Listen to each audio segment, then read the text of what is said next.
ஏற்கனவே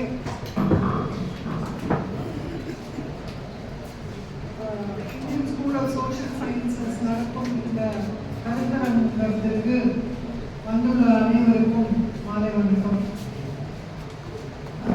இன்று இந்த கருத்தரங்கத்தில் விவாதிக்க போற அல்லது பேச போகிற ஒரு பொருள் சாதாரண மக்களுக்கு எப்படி அவர்களை பாதிக்கும். சாதாரணமாக இது வந்து ஏதோ ஒரு பொருளாதார கொள்கை சம்பந்தப்பட்டது, இது ஏதோ பங்கு சந்தையில் வந்து பெரிய முதலாளிகள் பணம் போட்டு அவர்கள் அதனால லாபம் ஈட்டுவார்கள், அதுக்கும் நமக்கும் சம்பந்தம் இல்லை, சாதாரண மக்களுக்கும் நமக்கு இந்த மாதிரி ஒரு பிரச்சனைக்கும் சம்பந்தம் இல்லை அப்படின்னு பொதுவாக மக்கள் வந்து நினைத்து கொண்டிருக்கிறார்கள். ஆனால் இன்று ஒரு பேங்கிங் சர்வீசஸ் எல்லாம் வந்து, அதாவது நேஷனலைஸ் பேங்க்ஸ் எல்லாமே வந்து அவர்களுடைய ஆபரேஷன்ஸை வந்து குறைத்து கொண்டிருக்கிறார்கள். பேங்க்ல வந்து உங்களுக்கு இன்ட்ரெஸ்ட் எல்லாம் கம்மியாக கொண்டிருக்கிறது, போஸ்ட் ஆஃபீஸ் சர்வீசஸ்லாம் கம்மியாக கொண்டிருக்கிறது,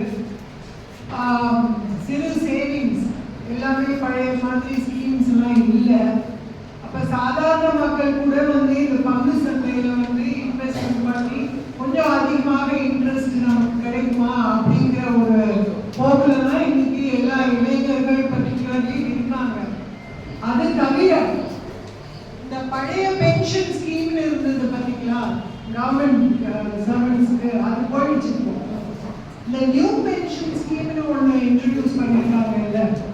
அந்த நியூ பென்ஷன் ஸ்கீம்ல வந்து ஏன் அரசாங்க ஊழியர்கள் எல்லாமே எதிர்க்கிறார்கள் என்றால், இப்போ இருக்கிற இந்த பிரச்சனை மாதிரி ஒரு பிரச்சனை உருவாகும் என்று அவர்கள் நினைத்து ஊகம் கொண்டு அதை எதிர்த்து கொண்டிருக்கிறார்கள். ஏனென்றால் பென்ஷன் ஃபண்ட் எல்லாமே உங்ககிட்ட இருந்து கலெக்ட் பண்ணி கவர்மெண்ட் கலெக்ட் பண்ணி, முன்னாடி வந்து கவர்மெண்ட் செக்யூரிட்டிஸ்ல இருந்தது, இப்ப எல்லாமே வந்து மியூச்சுவல் ஃபண்ட்ஸ்ல பங்கு சந்தையில தான் வந்து இன்வெஸ்ட்மெண்ட் ஆகிறது. அதனால இந்த பங்கு சந்தையில நடக்கக்கூடிய தில்லுமுள்ளுகள் எல்லாம் நம்மளை போல சாதாரண மக்களையும் பாதிக்கும். ஆகவே நம்ம வந்து இன்னைக்கு இந்த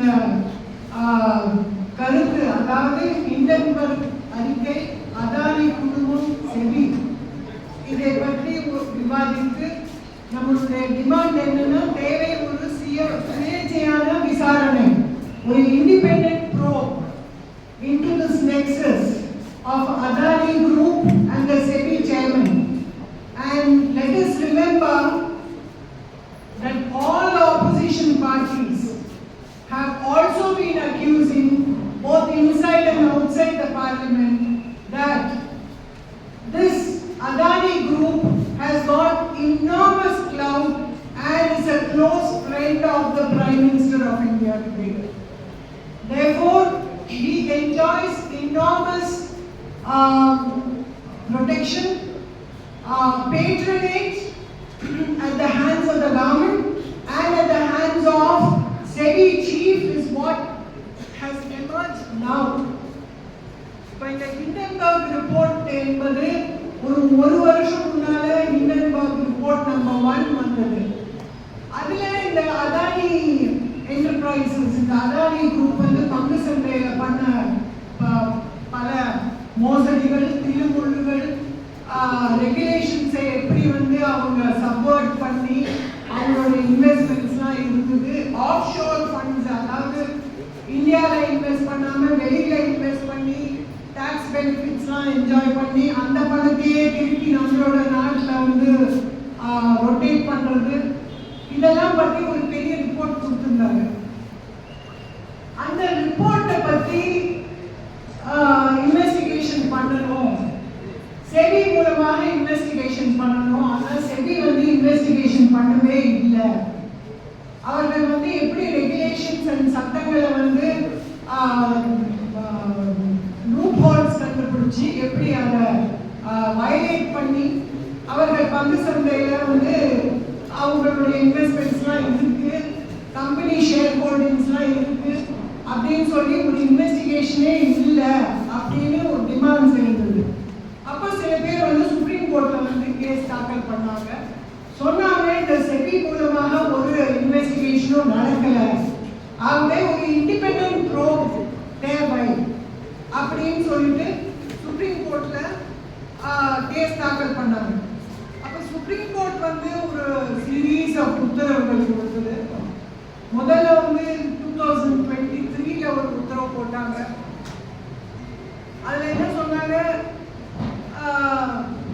we form a committee, it is necessary to strengthen the regulatory framework, so the committee should give recommendations after investigating whether there has been a regulatory failure, SEBI மூலமாக regulatory failure இருந்ததா in dealing with the alleged contravention of laws pertaining to the security market in relation to Adani Group. Adani Group மூலமாக இந்த சட்ட வயலேஷன்ஸ்லாம் இருக்கிறத பற்றி SEBI மூலமாக ப்ராப்பராக investigation நடந்ததா நடக்கலையா அப்படின்னு சொல்லி இந்த எக்ஸ்பர்ட் குரூப் விசாரிச்சு எங்களுக்கு ரிப்போர்ட் கொடுக்கணும்னு சொன்னாங்க. ஆனால் இன்வெஸ்டிகேஷன்லாம் நடந்து 2024 திருப்பி கோர்ட்டில் வந்தபோது என்ன சொன்னாங்க, இந்த கமிட்டியும் ரிப்போர்ட் கொடுக்கணும், செபியும் ரிப்போர்ட் கொடுக்கணும்னு சொன்னாங்க. செபி வந்து ஒரு ரிப்போர்ட் கொடுத்தது. நாங்கள் 24 இன்வெஸ்டிகேஷன் ஆரம்பித்தோம் அதானி குரூப்புக்கு அகேன்ஸ்டா. அதில் 22 இன்வெஸ்டிகேஷன் முடிஞ்சு போச்சு, இன்னும் 2 இன்வெஸ்டிகேஷன் பெண்டிங்காக தான் இருக்கு. என்ன அந்த இன்வெஸ்டிகேஷனோட ரிசல்ட்னு இது வரைக்கும் சொன்னதில்லை. ஆனால் இதுதான் சொல்லியிருக்காங்க, இன்வெஸ்டிகேஷன் நடந்து முடிஞ்சிருச்சு, 2 இன்வெஸ்டிகேஷன் பாக்கி. அதில் அந்த ரிப்பெடிஷனில் ஒரு ப்ரேயர் என்ன கேட்டாங்க, செபி மூலமாக இன்வெஸ்டிகேஷன் நடக்கக்கூடாது, ஏன்னா செபி வந்து இவ்வளோ நாள் பேசாமல் இருந்தாங்க. ஆனால் சுப்ரீம் கோர்ட் என்ன சொல்லுச்சு, இல்லை ட்ரான்ஸ்ஃபர் ஆஃப் இன்வெஸ்டிகேஷனுக்கு எங்களுக்கு பவர் இருக்கு. ஹலோ,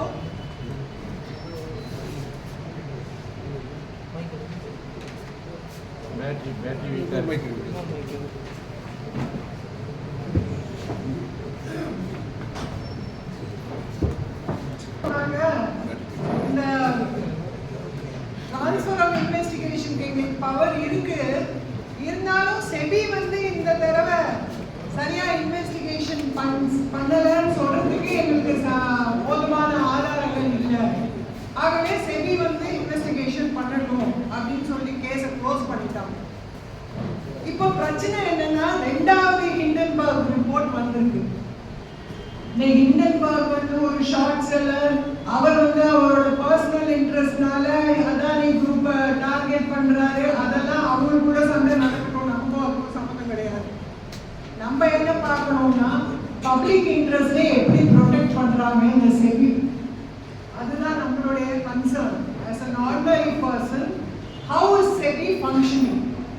Now, SEBI என்பது இந்த மார்க்கெட் இன்வெஸ்டர்ஸ்க்கு பங்கு சந்தை மார்க்கெட்டை ரெகுலேட் பண்ற ஒரு மொனோபொலி அத்தாரிட்டி நம்மளுடைய கண்ட்ரியில். Only authority. இப்போ சிபிஐங்கிற மாதிரி, எலெக்ஷன் கமிஷன்ங்கிற மாதிரி, யூபிஎஸ்சிங்கிற மாதிரி இந்த மார்க்கெட் பங்கு சந்தையை ரெகுலேட் பண்ற only authority in our country is SEBI.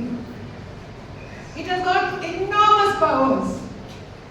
அப்போ அந்த செபில வந்து யார், it is governed by a board of governance and headed by a chairperson. அப்போ அந்த chairperson வந்து and the members அவங்களுடைய இன்டெகிரிட்டி, அவங்களுடைய நாணயம் கொஞ்சம் கூட வந்து கலக்கமே இல்லாம இருக்கணும், சந்தேகத்துக்கு உட்படக்கூடாம அவங்க நடந்துக்கணும். இதுதான் வந்து முக்கிய ஆதாரம். in any institution. இப்போ வந்து ஒரு நீங்க கோர்ட்ல நான் வழக்குறீங்க, இப்போ நான் ஒரு நீதிபதி முன்னாடி கேஸ் நடத்துறேன்னு வச்சுக்கோங்க, என்னோட எதிரி வந்து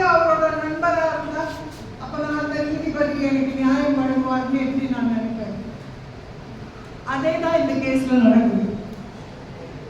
இந்த மாதவி புச்சுங்கிறவங்க 2017 செபி மெம்பரா ஆகிறாங்க. அதுக்கப்புறம் சேர்பர்சனாகவும் நியமிக்கப்படுகிறார்கள்.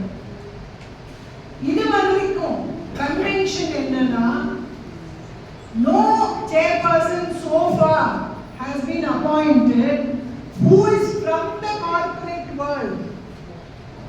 அதாவது கார்ப்பரேட் வேர்ல்டுல பங்கு சந்தையில உங்களுக்கு ஒரு இன்ட்ரெஸ்ட் இருக்கிற ஒரு ஆளை, பிசினஸ் பண்ணி கொண்டிருக்கிற ஒரு ஆளை செபியோட சேர்மனாக இதுவரைக்கும் அப்பாயிண்ட் பண்ணதில்லை. திருமதி மாதவி புட்ச் தான் first person who is from that world. அவங்களுக்கும் அதானிக்கும் தொடர்பு இருக்கிறது. அதானியோட கம்பெனிக்கும் அவங்களுக்கும் தொடர்பு இருக்கிறது. அவங்களுடைய ஆஃப்ஷோர் ஃபண்ட்ஸ்ல இவங்க இன்வெஸ்ட்மெண்ட் பண்ணிருக்காங்க. இவங்களுக்கு 2 கன்சல்டன்சி ஃபர்ம்ஸ் இருக்கு. ஒன்னு சிங்கப்பூர்ல, ஒன்னு இந்தியால. அந்த சிங்கப்பூர் ஃபர்ம்ஸ்க்கும் இந்தியா ஃபர்ம்ஸ்க்கும் அதானி என்டர்பிரைசஸ்க்கும் தொடர்பு இருக்கிறது. இப்படி எல்லாம் வந்து அந்த ஹிண்டன்பர்க் ரிப்போர்ட்ல சொல்றாங்க. அதுக்கு பதில் யார் கொடுக்கணும்?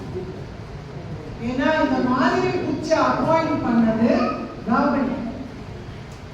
அப்ப இந்த மாதிரி புட்ச் வந்து அப்பாயிண்ட் பண்ணுவதற்கு முன்னால கவர்மெண்ட்க்கு, அதாவது ஃபைனான்ஸ் மினிஸ்ட்ரிக்கு இல்ல கேபினட் கமிட்டிக்கு எனக்கும் அதானி என்டர்பிரைசஸ்க்கும் இல்ல அதானி ஃபண்ட்ஸுக்கும் இந்த மாதிரி தொடர்புகள் இருந்ததா, இல்ல நானே வந்து கன்சல்டன்சி ஃபர்ம்ஸ் நினைச்சு இந்த மாதிரி இன்வெஸ்ட்மெண்ட்லாம் பண்ணுங்கன்னு அட்வைஸ் பண்ணி கொண்டிருந்தேன் அப்படின்னு நீங்க மினிஸ்ட்ரிக்கு இன்ஃபார்ம் பண்ணிருக்கீங்களா? நீங்க கவர்மெண்ட்க்கு இன்ஃபார்ம் பண்ணிருக்கீங்களா? ஏனென்றால் இந்த மெம்பர்ஸ் அண்ட் சேர்பர்சனோட நடத்தையை கட்டுப்படுத்துறதுக்கு ஒரு code on conflict of interest of members of the போர்டுன்னு ஒரு கோட் இருக்கிறது. அந்த கோட்ல என்ன சொல்றாங்க? the member shall not hold any office of profit. அதாவது கவர்மெண்ட்ல வேற ஏதாவது நீங்க வேலை பார்க்க கூடாது.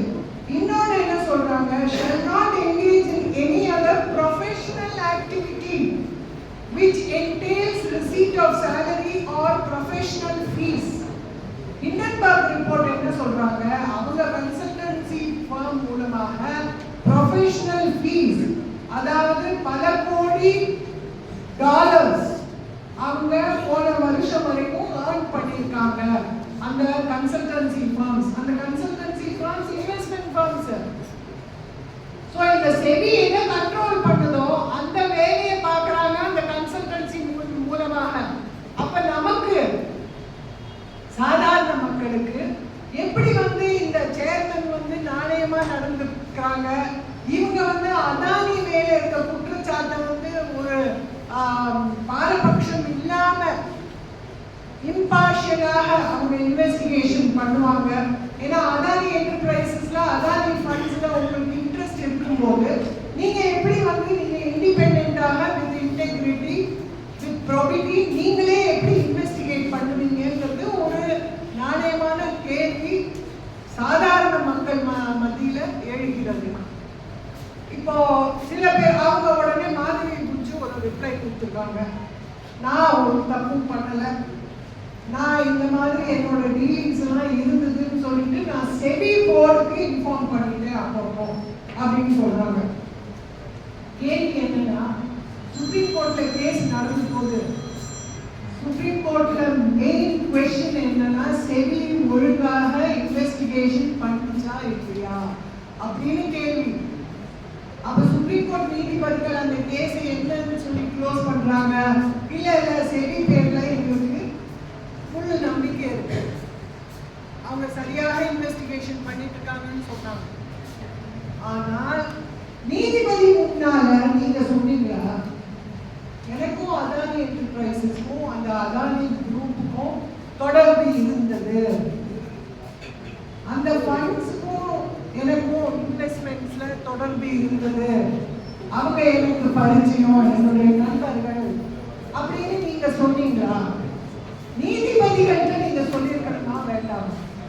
நீதிபதி உங்களை இன்வெஸ்டிகேட் பண்ணுன்னு சொல்லும்போது கோர்ட்ல நீங்க சொல்லியிருக்கணுமா வேண்டாம்? அது சொல்ல சொல்லல. உங்களுடைய அப்பாயிண்டிங் அத்தாரிட்டி கவர்மெண்ட்டுக்கு நீங்க இன்ஃபார்ம் பண்ணீங்களா? பண்ணேன்னு இதுவரைக்கும் அவங்க ஸ்டேட்மெண்ட் சொல்லல. ஃபைனான்ஸ் மினிஸ்ட்ரியும் இதுவரைக்கும் சொல்லல. இல்ல அவங்க எங்ககிட்ட எல்லாத்தையும் சொன்னாங்க, இருந்தாலும் நாங்க விசாரிச்சுட்டு தான் எங்களை அப்பாயிண்ட் பண்ணோம்னு இதுவரைக்கும் கவர்மெண்ட் மூலமா ஒரு ஸ்டேட்மெண்ட்டும் வரல. So the question very clearly arises of whether Srimati Madhavi Buch is biased.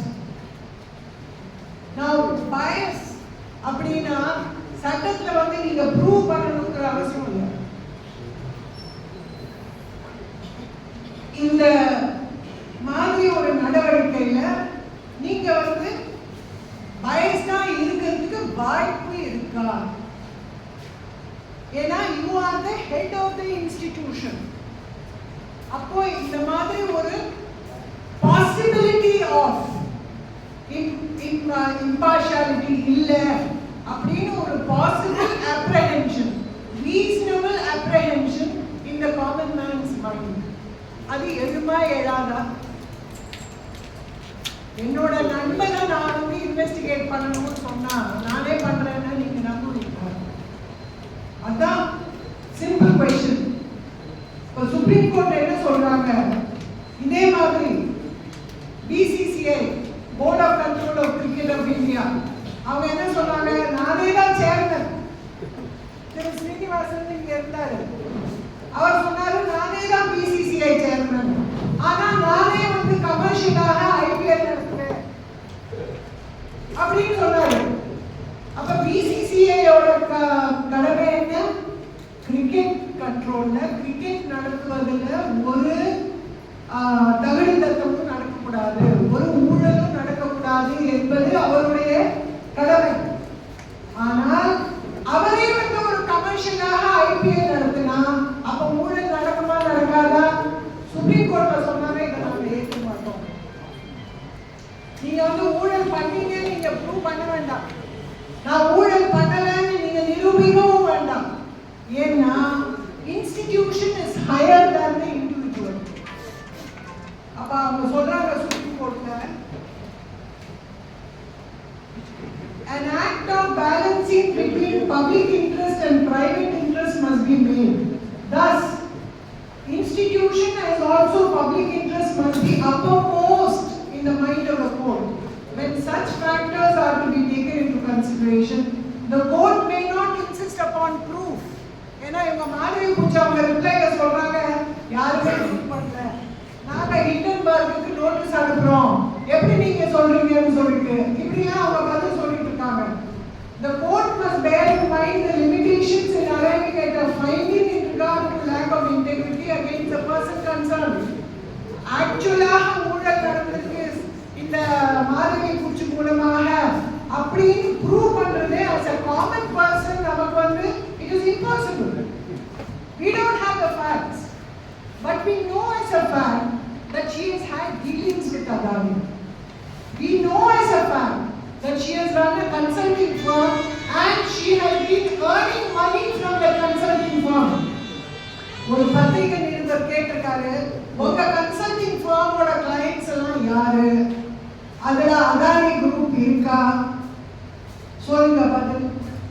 Adani group அதோட கிளையண்டா இருந்தா உங்க கிளையண்ட் மேலே நான் இன்வெஸ்டிகேஷன் பண்ணி அவங்க ரொம்ப கிளீன் நீங்க எப்படி சொல்வீங்க? அந்த இன்வெஸ்டிகேஷனை நாங்க எப்படி நம்புவோம் அப்படின்னு அவர் கேட்டிருக்காரு. இது வரைக்கும் பதில் வரல. ஆகவே இந்த மாதிரி பல விஷயங்கள் நாம் மிகவும் உன்னிப்பாக கவனித்து யோசிக்க வேண்டிய விஷயம். இதை பற்றி ஆலோசித்து விவாதிக்க வேண்டிய விஷயம். கடைசியாக நம்மளுடைய டிமாண்ட் என்ன வேண்டும் என்றால், சில பேர் சொல்றாங்க இந்த இன்வெஸ்டிகேஷன்ல மாத்திரம் அவங்க பார்ட்டிசிபேட் பண்ணக்கூடாது. என்ன கேட்டா, இப்போ இருக்கிற நம்ம நாட்டு நிலைமையில அதானி தான் எல்லா இடத்துலயும் he is all pervasive. He is now controlling infrastructure, port, every other place, airports. எல்லா இடத்துலயும் அவரோட கை ஊனி இருக்கு. அப்ப அவரை இந்த மாதிரி ஒரு செவி சேர்மன் மேல இருந்து அவரை எப்படி ரெகுலேட் பண்ணுவாங்கன்னு நம்மளுக்கு நம்பிக்கை கிடையாது. ஆகவே இவங்களை சேர்மன் பதவியிலிருந்து நீக்க வேண்டும் என்பது நம்மளுடைய அல்டிமேட் டிமாண்டாக இருக்க வேண்டும். நான் எனக்கு பின்னால திரு ராமகிருஷ்ணன் மத்திய குழு உறுப்பினர் அவரை பேச கூப்பிடுகிறேன்.